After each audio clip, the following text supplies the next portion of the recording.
Have you ever tried tapping while naked? Yeah, I know. That is a really, really weird question. But this week in the podcast, what I'm going to do is I'm going to share with you a new tapping practice that I've been trying that is the hardest and might be the most powerful tapping that I have ever done. And it includes tapping naked. This is Monterastelli, and welcome to the Tapping Q&A podcast, recorded live to tape from Williamsburg in Brooklyn. This is episode 675, originally aired October 2nd, 2025. Hi, everyone. I hope this finds you well wherever you are and whatever time of day you're getting a chance to listen to this. Thanks for spending a little time with me today. Over the course of the last number of weeks, I have been doing a number of interviews. I'm actually putting together a slightly different type of summit that is tapping related that's going to be coming out in November.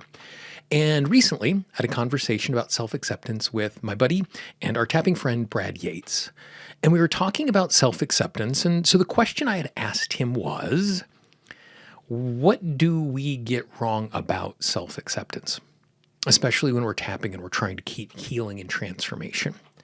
And what Brad said was, the gist of it, I can't quote him directly off the top of my head, but the gist of it is oftentimes we think we need to fix ourselves before we can accept ourselves. If I only transform this, if I only let go of this belief, if I only add this resource to my life, if I only grow in this way, then I will be acceptable.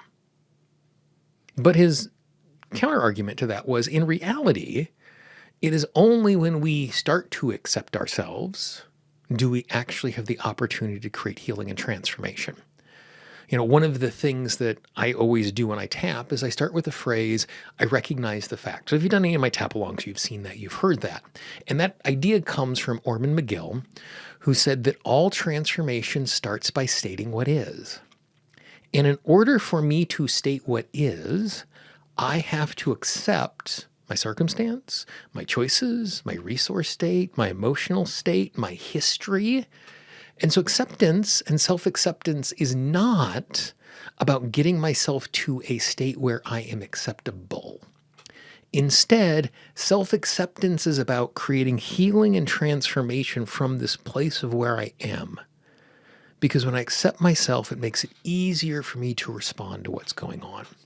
And it's clear, dispositionally, when Gary Craig was sharing the original basic recipe of EFT, how powerful and how important it was for us to tune into that acceptance. So much so that the setup phrase is, even though I have this issue, I deeply and completely accept myself.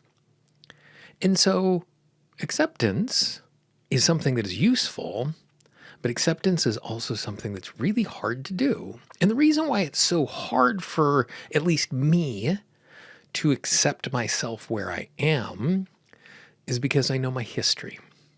I know my bad choices. I know my shortcomings. I know all of the things I promised I was going to do and didn't follow through on. I know all of the things that I wanted to do that I was too scared to take action. And so it feels as if that when I'm accepting myself, I'm giving myself a pass.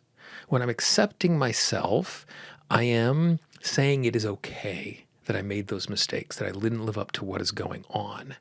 And so there's this real natural struggle with us putting ourselves in a place where we can accept ourselves.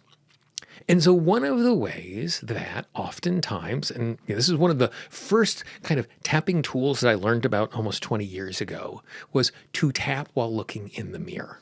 And if you've never done that before, it's pretty powerful. You know, to look at your own face while you're tapping, to be fully present to who you are. And so that is something I had tried before.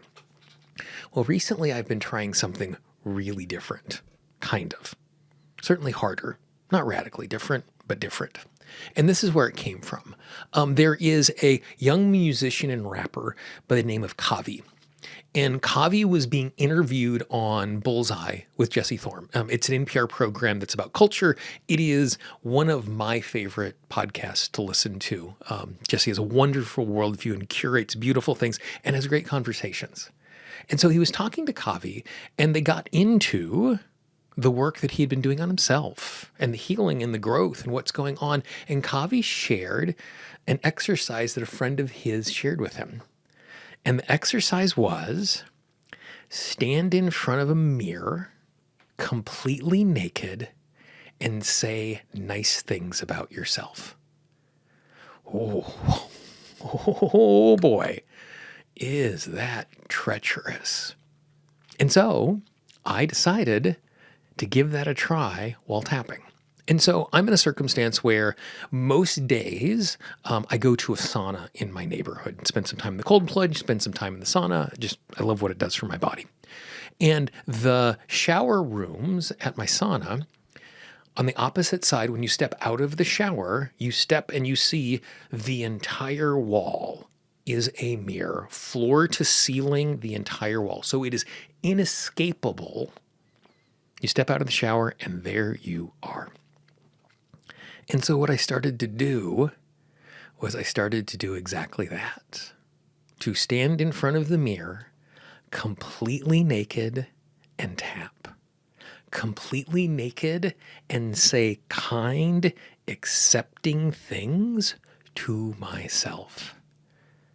And I can say without question, it is the single hardest tapping I have ever done in my entire life. So much so, the first time I tried it, I could barely make it 30 seconds. I could barely make it a single round of tapping. And then after I got dressed and I was walking home, you better believe I was tapping on all the things that came up while I was staring at myself naked while tapping. Now, I don't do it every single day, but I've been doing it pretty regular. And like I said, it is still hard, but boy, is it powerful. And something really interesting happened. I hadn't done it in a little while because of travel and hadn't been getting over to the sauna because I've been fighting a little bit of a bug. And yesterday when I did it and I stood in front of the mirror, I almost couldn't recognize my own body. Because for whatever reason, I saw myself differently in that moment. There was a softness to it. And it wasn't that there was this sense of like judgment that had gone away. That had happened. But for whatever reason, I looked physically different because I had been doing the hard work to create some transformation. Now, as I say that, just because it is something that is useful for me doesn't mean it is useful. Just because at this moment in history that is something that is emotionally safe for me to do does not mean it is something that is emotionally safe to do. There are probably times in my life where that is not the case for me. So as I say this, I am not saying, this is the most powerful thing I've ever done, go do this thing. That's not what I'm saying. But instead, what I'd like you to do is I'd like to invite you to think about ways in which you might do a little more tapping to create that space of love and acceptance for yourself. And so if you are not ready, and I'm not saying you should do it, and I wouldn't say to do it, I would say work up to it.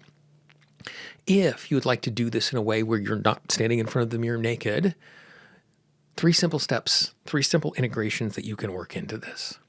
Number 1, look at a mirror and tap. You don't have to say anything at all. Just look at the mirror, and as you tap, notice. And for me, when I do that, it's almost like I'm zooming in and out. I see my right eye, I see my left eye, I see my mouth, I see all of me. And just tap and witness and notice, and just notice what moves. Now, as you do that, things might come up. You might want to jot down issues to tap on later. Something might come up that you want to tap on that doesn't feel safe or comfortable with the mirror. Great, put the mirror down, do some more tapping. So that's version number 1. Version number 2, stare into the mirror and just say, I give myself permission to be open to accepting myself someday. You notice that I'm not saying I accept myself fully. I kind of accept myself. But instead, I'm giving myself permission to be open to. And you'll notice there's 2 caveats on there. I give myself permission and I'm open to. For me, both of those things are gentle because they allow me to creep up on something where I'm not saying right now I must have. But instead, I'm saying I'm giving myself permission to be open, which doesn't mean I have to do it. You know, I give myself permission to go out to dinner tonight. Doesn't mean I have to go out to dinner tonight. But I'm knowing that it's okay for me to do that thing. So version 2 is I give myself permission to be open to accepting myself someday. Third version of that, as we tap, I give myself permission to accept myself incrementally. So again, as we're engaging with this, I'm not saying total love and acceptance. That would be awesome. That's the goal. But I want to get there in a way that is safe and healthy. So who knew when I started this tapping journey that 1, I would end up tapping naked, and 2, I would end up speaking into a microphone talking about the fact how I regularly tap naked. But it's been a really interesting process, and it's been really powerful. And again, I'm not telling you go tap naked, but I would invite you to spend a little time thinking about, what does it mean for me to accept myself where I am in a healthy way, where I'm not giving myself a pass and I'm not letting go of my past responsibilities, but I'm seeing myself where I honestly am? Because when I recognize the fact, whatever is going on, that is the place that I stand when I create transformation. So, not a podcast that I expected to ever be recording, but I hope you find that little prose useful. Here in a few hours, I'm going to be doing it again. I'd encourage you to do a little tapping for self-acceptance. One of the things that we do in every single episode, and I got this idea from another podcast, Secretly Incredibly Fascinating, where one of the hosts, Alex Schmidt, at the end of every single episode goes into a random number generator to find a past episode to point people to. Before I hit record, I did the exact same thing, and the random number generator gave me episode 329, EFT for the jealousy of other people's success. And when I have been in a circumstance where I've been tapping on my sense of jealousy and professional jealousy, it has rarely been about them, and it has almost always been about my own self-acceptance. So the thing that we've talked about today goes perfectly hand in hand. And this, if you want to check that out, all you need to do is go to tappingqanda.com/329. That's tappingqanda.com/329. And you can go and you can tap along around a little sense of jealousy. If you know someone in your life who could use a conversation exactly like this, please be our ambassador. Pass it along. We always joke about the fact that our marketing budget is your word of mouth. If you know someone who is interested in self-acceptance, or you know someone who's open to unusual ways of doing transformation, please pass this along to them. As you're looking at the screen right now, you can see the entire archive of the Tapping Q&A podcast. Click on that. There are almost 700 episodes waiting there for you. I'm certain you can find something that is useful for you today. I look forward to talking with you and tapping with you again real soon. Bye-bye.